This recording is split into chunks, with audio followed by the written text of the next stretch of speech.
the way, I kind of take that as a compliment that I'm woke. I'll tell you how I feel about it. To me, the opposite of woke is being asleep. And if woke means I can't get behind Trump, which is what I think it means, or that I support people who want to be transgender, or I'm for the vaccine, well, dude, call me woke as you fucking want. I'm not for stupidity. You know, I ran out Friday morning. I was over at CVS. Thank you, CVS. I went over there 9 a.m. and got myself that new vaccine for COVID. Fucking science. This fucking country is so great. Okay, you got the gist of it. But Eric, the best part about this, which I'm sure there's diehard Stern fans that stick with him no matter what, is, you know, transgenderism and stuff was mocked constantly. It's like the same thing as Eminem, right? Everything that you mocked, and now it's only like 10 years later, all of a sudden you're an old man. He's like 60 something. Eminem's in his 40s. All of a sudden your opinion changes on this dramatically Just like because you've been watching CNN. Just like the 180 on Ukraine that we just spoke about. It just, everything just flips 180 degrees, and you just, why would you question that? Don't question it. Don't be a bigot. Don't be a conspiracy theorist. Don't be on the right wing. Just wear it, idiot. It's absolutely ridiculous. Same thing with Dr. Fauci. It took, what, a year for Dr. Fauci to go from, it's not providing the perfect protection that you think it is, to, why not wear 3? It's ridiculous. It's all absolutely insane. And Howard Stern, it's very clear that what he's doing is just, I mean, he's literally saying it in the quote there. We didn't really get a good, the good audio, but you read the quote. He's quite literally saying, I'll say whatever you need. Like, just I'll do it. If it's anti-Trump, if it's about transgenders, if it's about the vaccines, like, just I'll do it. I'll do it. Just like, yeah, I'm woke. It's like, dude, you don't even know what's happening, bro. Like, are you hard up for cash? Just go away, retire, enjoy your twilight years. What are you doing, bro? Like, I ran out Friday morning to get the newest vaccine. I was over at CVS. Thank you, CVS. I went over there at 9 a.m. and got myself the new vaccine for COVID. Effing science. This effing country is so great. I am woke, MFer, and I love it. I can only imagine if anyone ever listened to Howard Stern back in the day, even if it was briefly and you got the gist of it, imagine him praising CVS. Imagine him, unless it was to run out and get chips in the morning. Imagine him praising the vaccines. Imagine him praising the government constantly. It just goes to show you how blind we all were to this 20 years ago, where somebody praised something and the entirety of the media and late night television and talk shows all made you think that this was the correct point of view. They didn't make you think that there was no other point of view out there, but they didn't explain it, and they made you think that anybody who is a Republican or anything else, not that I'm a Republican, but anybody who is any of any other view is just, those are just the crazy people. And of course, if you're a Republican, it's an insane thing to be.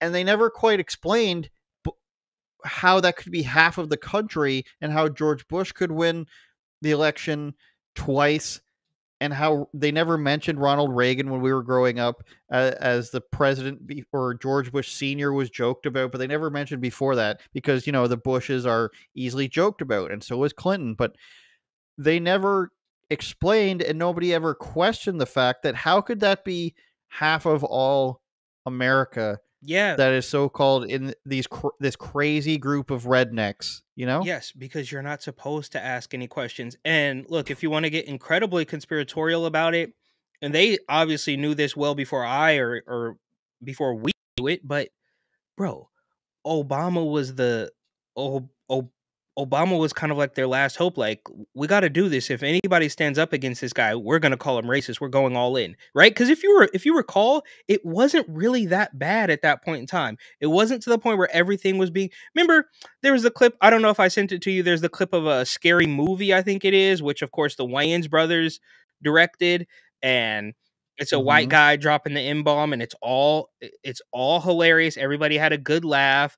There's there's all this old, obviously Sarah Silverman and Fallon or whatever, or was it Kimmel or Fallon? I always get a mix. Kimmel doing the blackface and nobody cared, right? So somewhere along the line, it became it literally just became maybe authoritarian. I don't know what it was, but they tricked you into saying that, hey, this is the only way. If you were to ask any questions about any of it, then we're gonna lambast you.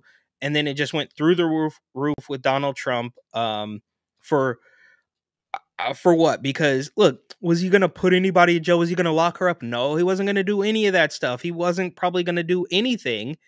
I mean, except for, lower tax. It was like regular Republican stuff. Like none of it was that crazy, but there was something that he did that put the fear of God in them, right? And that's, I mean, it's beyond the pale, bro. I don't know exactly what's happening, but I guess the point I'm trying to make is, to your point, they made you believe that there was no other option. There was no other line of thought. And the people in the middle of the country, of flyover country, as they say, were completely insane.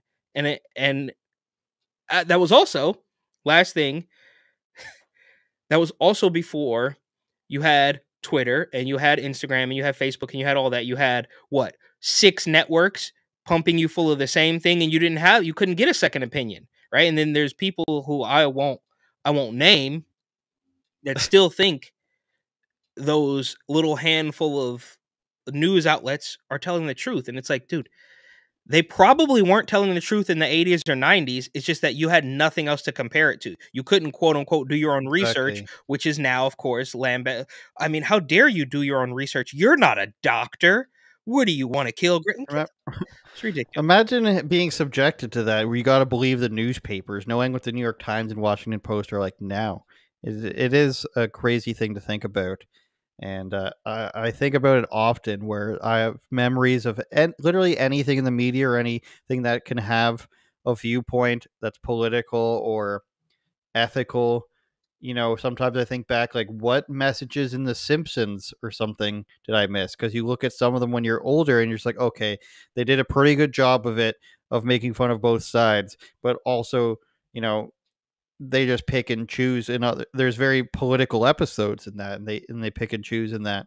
So it's interesting to go back and look at things and see what you might have missed. And I can't imagine like how people grew up thinking, oh, the guy on the TV is telling the truth. But we've all lived like that, unfortunately. And one of the times I'll always remember, for some reason or another, was when Trump was in office, and he was saying how bad Sweden has gotten from Islamic immigration. And if you know anything about Sweden and that stuff, the city called Malmo had a lot of Islamists in it, I'll call it, and they had an epidemic, let's say, or at least of a frequent enough occurrence that it became something to worry about, of grenades being thrown at police stations and stuff like that in Malmo, Sweden. And Trump was saying it's very bad over there.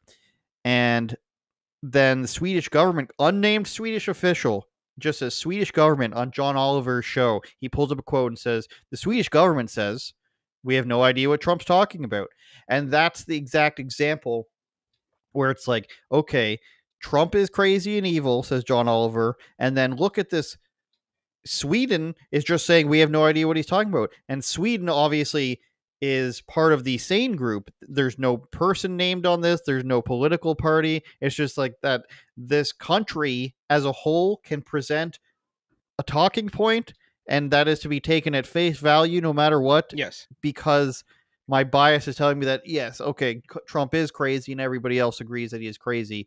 Move on to the MTV Music Video Awards, I guess. Yeah, it's kind of like... And if you think about it, Eric, that's what led to Tim Pool blowing up when he was at Vice, and then went to Sweden in the no-go zones because people said that those weren't real. Yeah, and then they were 100% real, as I understand it. Yeah, man, I look, they've completely... They're in there, I hope, and I could always be wrong, but this is why, again, everything is so extreme. It's like, because there's not going to come a point where they're going to say, all right, maybe we were wrong about that, we'll take our foot off the gas. They can't, they're not going to embarrass themselves like that, whether it's the media regime, the political regime. They're not going to say, all right, like, they will, like, they've kind of like backtracked on the like defund the police thing, but not real. They're not saying, hey, we were wrong about that. They're just pretending it never happened. Like the lady was in Minneapolis or something who got beat up, or Chicago or whatever. She got beat up and or got car checked, and now it's happening in California too. They're like, well, we need more. And it's like, you don't remember 2 years ago when you deemed every single police officer racist and said you didn't need them? They're just pretending because, as we know, any sort of pattern recognition, any sort of memory beyond the past 48 hours is a conspiracy theory. Like that, just don't believe your lying eyes. We're the ones that are going to tell you. And as they're in these death throes and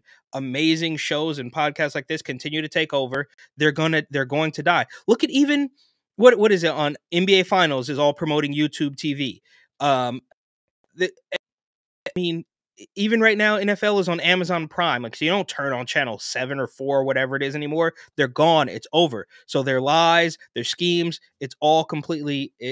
They're grasping at straws to maintain power, but it's over. Same thing with the Democratic Party. But I repeat myself, or I shouldn't even say Democratic Party. I should say the establishment hack regime. Okay, because as we all well know, it's the cool thing is to blame both sides, but the realistic thing, in my humble opinion, I know a lot of people aren't going to like this, is there is a lesser of two evils. There just is. Turn it up, Jordan.